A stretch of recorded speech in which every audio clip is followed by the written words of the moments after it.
Midday in Douala, you're watching the bilingual newscast on Equinox Television. We are broadcasting from Cameroon's economic capital city. The first part is in the French language with Julien Berbissa. Julien Berbissa, good afternoon. Bon après-midi à vous, Formi Armstrong Sanda. Mesdames et messieurs, bon après-midi à toutes et à tous. Bienvenue aux 12h sur Equinox Télévision.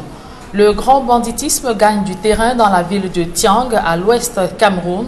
Il ne se passe plus un jour sans que des personnes soient agressées ou des commerces vandalisés. Les patrouilles multipliées par les forces de l'ordre ont permis de mettre hors d'état de nuire ces hors-la-loi. D'autres précisions avec Leclerc Taken. La ville de Tiang est depuis quelques mois le refus des bandits de grand chemin, des hors-la-loi qui sèment la terreur au sein des populations, puis les commerces, magasins en plein centre urbain et des domiciles prisés. Ce matin, on m'a appelé pour dire qu'on a cassé la route. Je viens voir comment on a cassé. Il y avait le matériel que j'ai commencé à prendre des arraches comme ça. Pas casser avec. On est parti avec. Donc, 12 ans qu'on a cassé. Moi, mon job, ce que j'ai compris dans la vie ici, on a dit, derrière là, il y a deux. Face aux plaintes abondantes des populations, les forces de maintien de l'ordre ont entamé une opération de ratissage pour traquer ces brigands. Quelques suspects viennent de tomber dans les mailles des éléments de la brigade territoriale des Séans. Sur cette information, la patrouille qui était aux alentours s'est déportée sur le lieu et à quelques mètres du domicile cambriolé, a aperçu deux individus qui étaient en train de fuir. Ils se sont lancés à leur trousse, mais n'ont pas pu les rattraper dans leur course. Soudainement, un monsieur s'amène au nom de monsieur Ngwendia. Sa gesticulation et son attitude a attiré l'attention sur lui. On était surpris de constater qu'il a appelé l'un des fugitifs. C'est ainsi que ce dernier, nous ayant rejoint sur le lieu des forfaits, il lui a demandé d'ouvrir la porte de la maison où se trouvaient les effets. Nous l'avons défoncé et nous avons trouvé les effets que vous avez filmés là dehors. Et pour intensifier cette lutte contre la grande criminalité dans cette cité universitaire, les uns et les autres sont invités à collaborer avec les forces de maintien de l'ordre afin que la ville de Tiang retrouve sa quiétude d'antan. Nous invitons les populations à dénoncer tout fait. Nos missions régaliennes, c'est la protection des personnes et de leurs biens. Tentative d'arnaque sur fond de transfert via le mobile à Yaoundé, accusé d'avoir essayé d'estorquer de l'argent à un gérant de call center. Une demoiselle est écrouée dans une brigade de la gendarmerie, tandis qu'un élément des forces de l'ordre venu à sa rescousse a été pris à partie par les populations. D'autres précisions avec Aïssiri et Rotigengassi. Ambiance surchauffée dans un call center au quartier estudiantin Bonamou Sadi à Yaoundé. Une opération de transfert d'argent via le mobile tourne au vinaigre entre le gérant du call center et une cliente. Le matin, il y a une fille qui est venue faire le dépôt. Elle m'a dit qu'elle a l'argent en espèces. Quand elle a fini de faire le dépôt, elle m'a plutôt retiré un papier. Elle m'a dit que la personne qui a fini de faire le dépôt a plutôt donné un code qu'après elle va aller à Finance Banque retirer l'argent. Qu'elle a envoyé le code dans son téléphone et que ça reste ça qu'elle va retirer à Finance Banque pour me payer. Le gérant du call center soutient que la demoiselle aurait été victime d'arnaque par un inconnu à qui elle lui a fait transférer de l'argent sur différents comptes. D'abord 55 000 francs CFA, ensuite 120 000 et enfin 180 000 pour un total de 355 000 francs CFA. Face à l'incapacité de la demoiselle de payer le montant de la transaction, le gérant qui lui propose de faire recours à sa famille est plutôt pris à partie. On dit à la fille que ça c'est la on a seulement arnaqué. Essaye d'appeler les membres de ta famille. Si on peut t'aider à rembourser, je veux pas à rembourser. Elle est là depuis, elle dit appelle ta famille, appelle tes membres de ta famille, appelle tes parents, si on peut te rembourser. Après la fille vient me dire que sa soeur vient me dire que j'ai séquestré sa soeur depuis 9 heures. Donc elle donne ma carte pour qu'elle va me convoquer à la gendarmerie. Arrivé sur les lieux, un élément des forces de l'ordre se heurte à la furie des populations qui lui reprochent un comportement peu orthodoxe.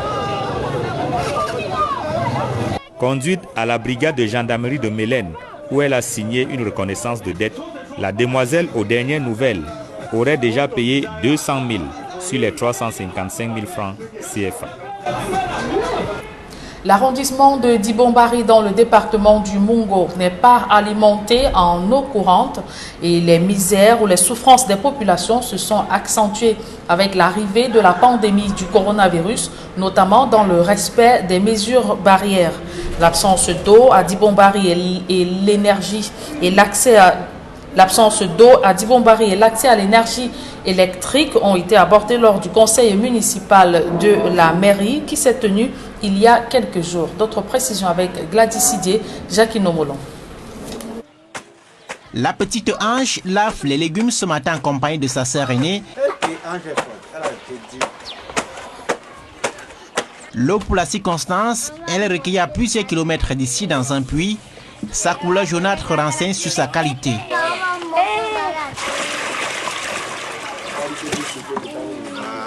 L'eau n'est pas potable, donc nous souffrons beaucoup. Il y a des fois que nous sommes obligés de chaud, nous cassons pour avoir de l'eau. On lave les habits avec, on lave les assiettes, on cuisine avec. Ici, c'est le lieu dit Sainte-Agnès, au quartier Dakar, dans le 3e arrondissement de Douala. Depuis près de 15 ans, le quartier a soif.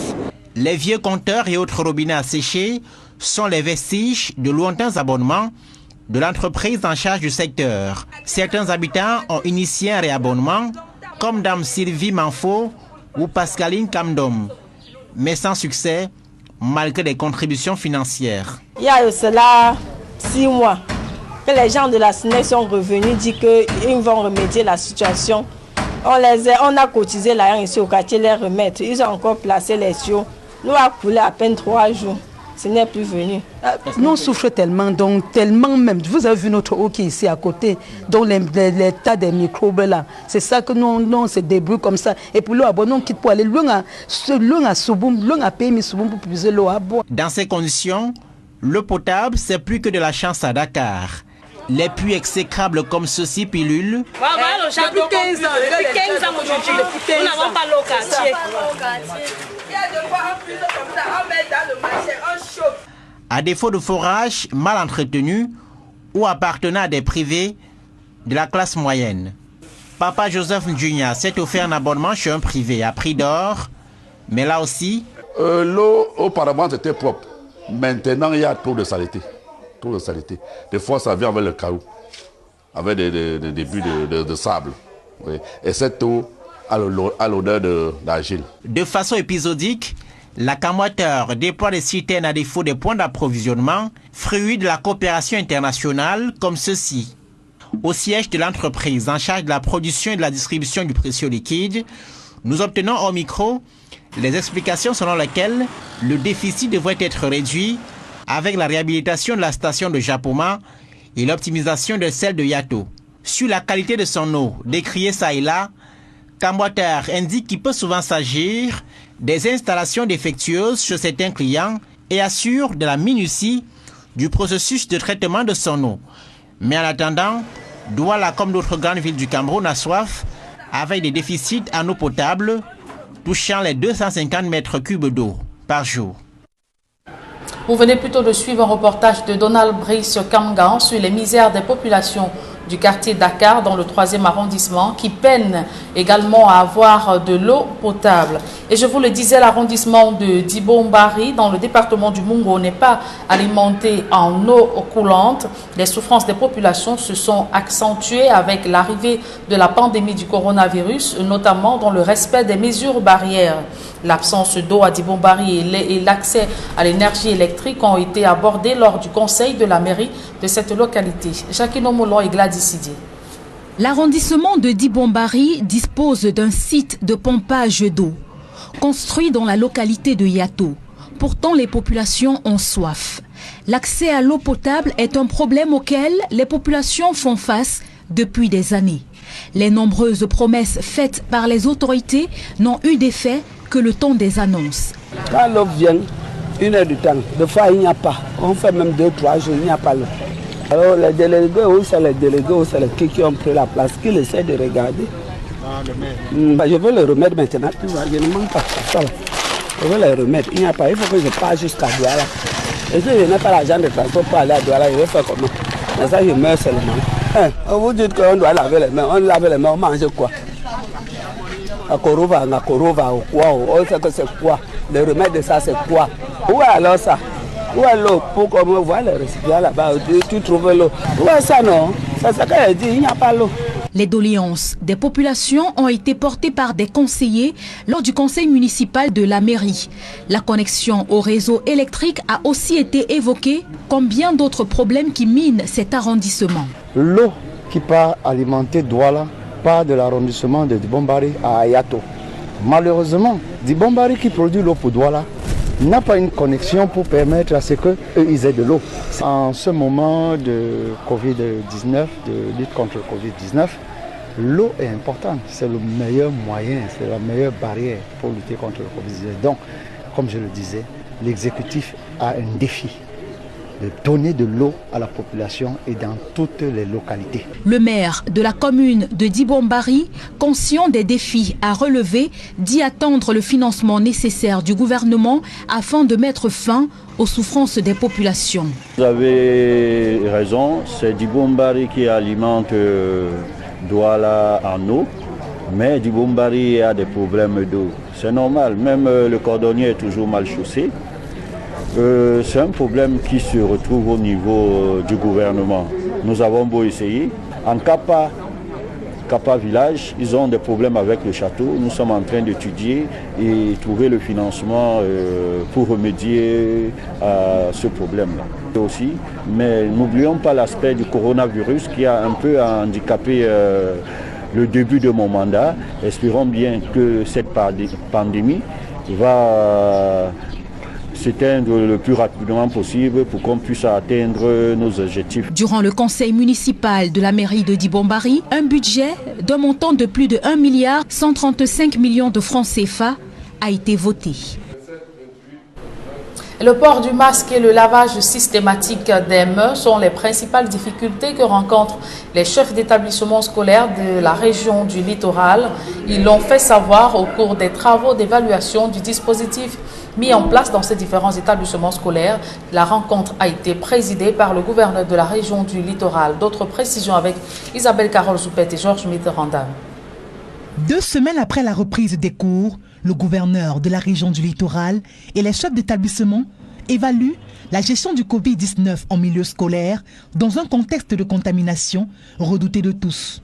Premier constat dans l'ensemble, les mesures barrières sont respectées en dépit de quelques relâchements observés ça et là. La première difficulté que nous avions eue, c'était d'abord le lavage des mains à la barrière. Il fallait répéter, surveiller. Qu'est-ce qu'ils font? Ils font ça à la va-vite.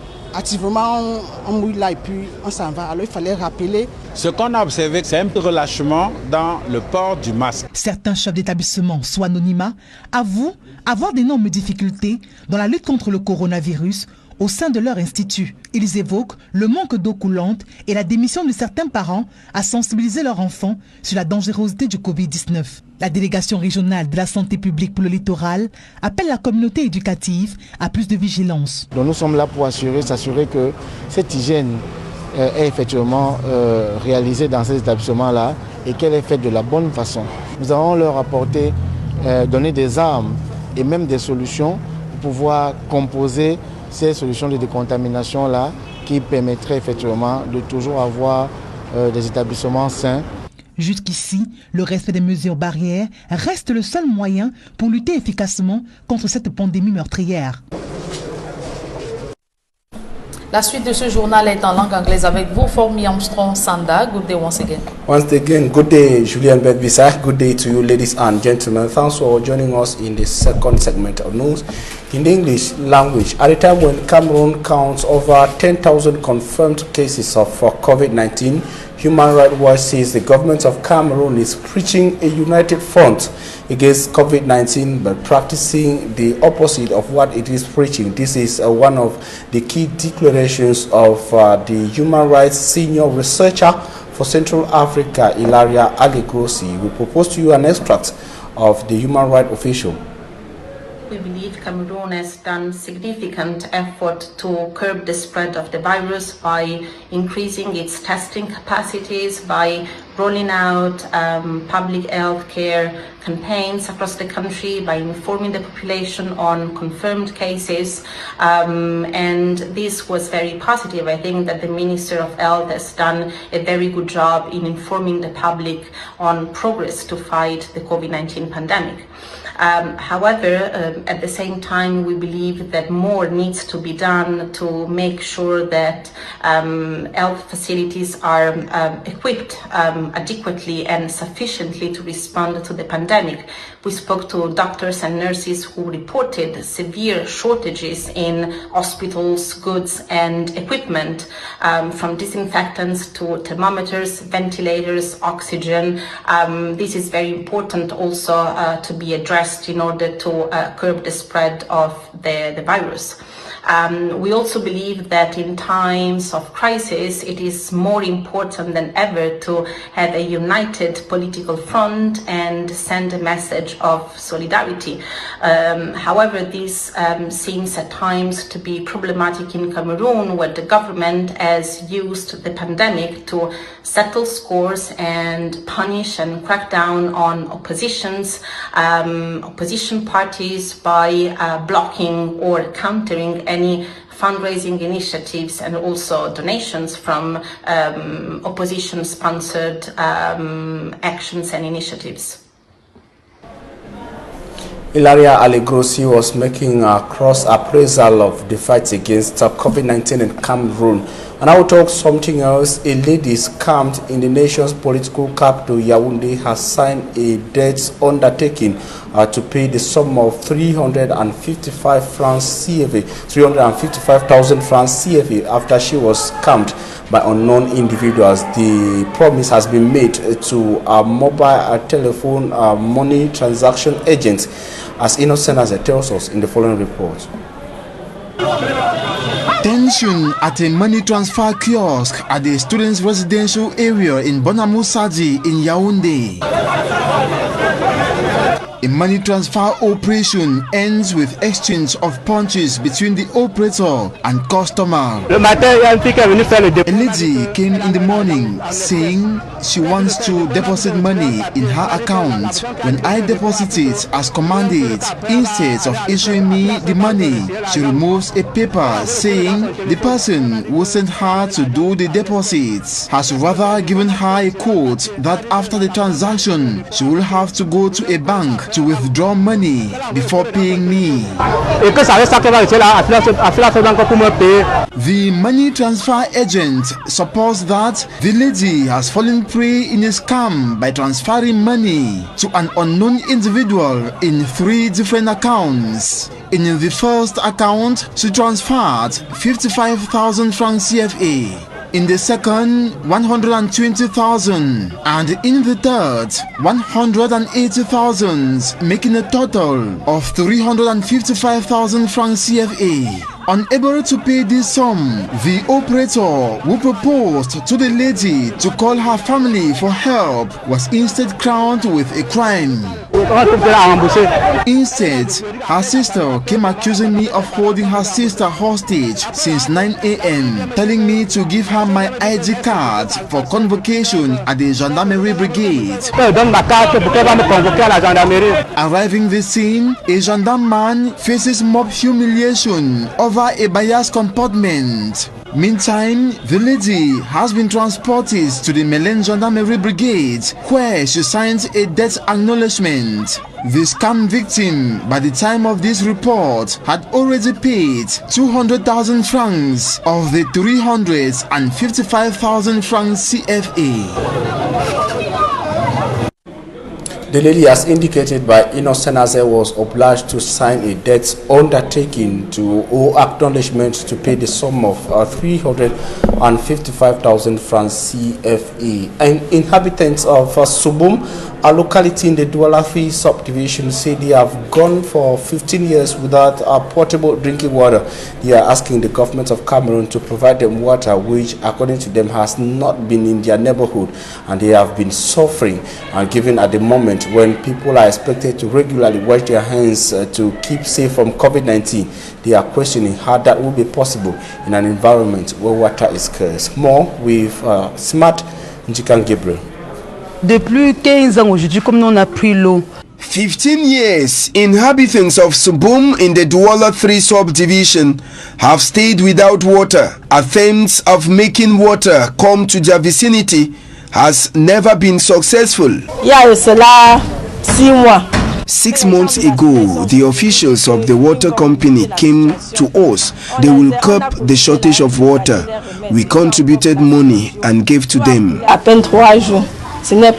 Jusqu'à nos jours, les a donné une somme de 400. Till date, we have given them 400,000 francs, but water doesn't flow. Dans cette zone de Dakar, nous souffrons trop pour l'eau. Inhabitants have resorted to use water provided to them by private individuals, which has not also resolved their problem because the water is not the best. L'eau auparavant était propre. At first, the water was okay, but it is now very dirty. Sometimes it comes with stone inside and with a smell. It's not good. It makes our food to be black. At times it is mud that comes out.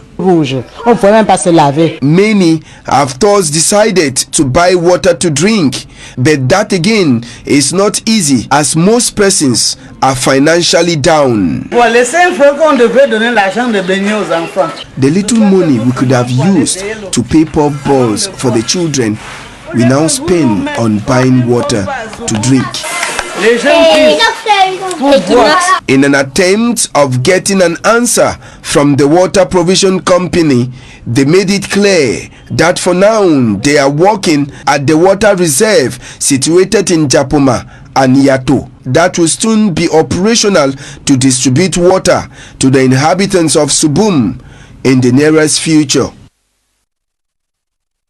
Subum is not the only locality in the littoral region or Cameroon suffering from a water crisis or having water scarcity. Inhabitants of the Bombari, a subdivision in the Mongo division of the littoral region, say water is a problem to them. They also say apart from the water scarcity or the water crisis in their locality, they are also suffering enormous developmental challenges.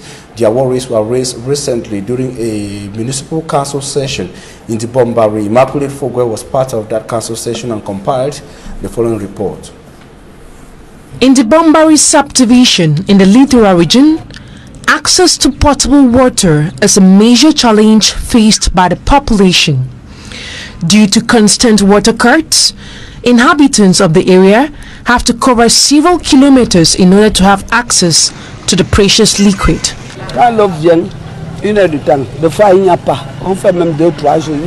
When water comes, it flows for just an hour. Sometimes we stay for 2 to 3 days without water. We have been asked to constantly wash our hands during this period. So, where are we going to get the water from? The plights of the population were raised by municipal councillors during the municipal council session. The water used in Douala comes from the Bombari, but unfortunately, the Bombari does not have water. Water is a very essential component that can help contain the spread of the coronavirus. Council authorities have to put in more efforts. Comme je le disais, l'exécutif a un défi. Donner de l'eau à la... The mayor of the Bombari Council acknowledges the fact that water crisis is a major problem in his municipality. He says they are waiting for assistance from the hierarchy in order to tackle the problem. Vous avez raison, c'est du Bombari qui alimente It is very true that the Bombari provides water for Douala, but the inhabitants of the area are facing water problems. We are currently looking for finance to address the problem. The outbreak of the coronavirus has affected the evolution of work, so we are hoping that the virus comes to an end so we can attain our objective. Le début de mon mandat, espérons bien que cette pandémie. Added to the problem of shortage of water, constant electric cuts is another major challenge. With a budget of over 1,135,000,000 CFA francs voted, the population of Dibombari hope that it will be used to address the aforementioned challenges. The people of the southwest region of Cameroon have been told that doctors and the government gains nothing killing its population, and public hospitals are not COVID-19 infected areas as rumored. The call came from the Southwest Regional Health Authorities during a strategic COVID-19 meeting in Kumba, chief town of the Meme division of the Southwest region. The meeting was aimed at identifying COVID-19 cases in the region, looking at its management so far, and demystifying the pandemic within the Southwest region of Cameroon. The event was also attended by municipal officials of the city of Kumba, represented by Victor Nkelengo, who is the government delegate to the Kumba, that is the Kumba city, and of course administrative officials of the Meme division. This is represented by the first assistant senior divisional officer, or the second assistant senior divisional officer for the Meme division, Madame Hemia Anjonji. And of course, officials also resorted to intensify campaign on COVID-19 prevention across the southwest region of Cameroon. And back to the city of Douala, fake paracetamol in tons have been intercepted across the economic capital city. The fake drugs were intercepted in Bonaberi in the Douala 4 subdivision by police forces. According to police sources, the fake drugs were brought to the city of Douala from the northwest region of Cameroon, or rather from a neighboring country via the northwest region of Cameroon. They have, however, promised to continue to be more vigilant, as they say the network is large and most of such fake drugs are being brought into the city of Douala. Take a listen to the police official who led the operation in Bonaberi. He spoke to our reporter, Simat Njikangibre. The missions of the police are many. One of these missions is to look for information from good citizens who find out information we need to exploit. It was in light of this information that around 6:30 p.m. on the 14th, we received information from one person around the motor park here in Bonaberi that there's a vehicle which is uploading some cartons of drugs which are suspicious, and they are coming in from Baminda. So they sent our colleague, Assistant Superintendent of Police, Wafo, went down the field with his team, got the cartoons. When the man was asked to produce various papers concerning the cartoons, he was unable to produce documents which are showing that these drugs are authentic. As you can see, there are about 41 cartons of liquid paracetamol that they used to put in drips. So the authenticity is not assured. So when Wafo went down to the field, we called our commissioner, informed him of the situation. He himself came down to the field. We carried them here to the police station, and now we have to put them at the disposition of the hierarchy for appropriate measures to be taken. And what about those who were transporting these goods? What about who were transported? They said the two of the drugs are from Baminda, and that they wanted to take them to one house in Mabanda. So yesterday they were here. Since they are here, it's not that I don't know. Okay. All right. They didn't produce any valid documents. Any documents showing that these drugs are authentic. Okay. That's why they have decided to put them at the disposition of the hierarchy for appropriate measures to be taken. That's all. Thank you. And it is on that note that we put an end to this edition of the Bilingual Newscast on Equinox Television. We thank you for your very kind attention. News will continue on Equinox at 6 p.m. We shall be having a full newscast in the English language, and at 8 p.m. a full newscast will be coming up in the French language. Julien Bert Bissa and I will be back here tomorrow at 7 a.m. God willing. Julien, see you tomorrow at 7 a.m. Vous l'avez dit, Formi Armstrong Sanda. On se revoit demain 7h, s'il plaît à Dieu. Mesdames et messieurs, merci de votre aimable attention. Retrouvez tout juste après Immaculée de Forgueux pour votre quotidien santé en langue anglaise.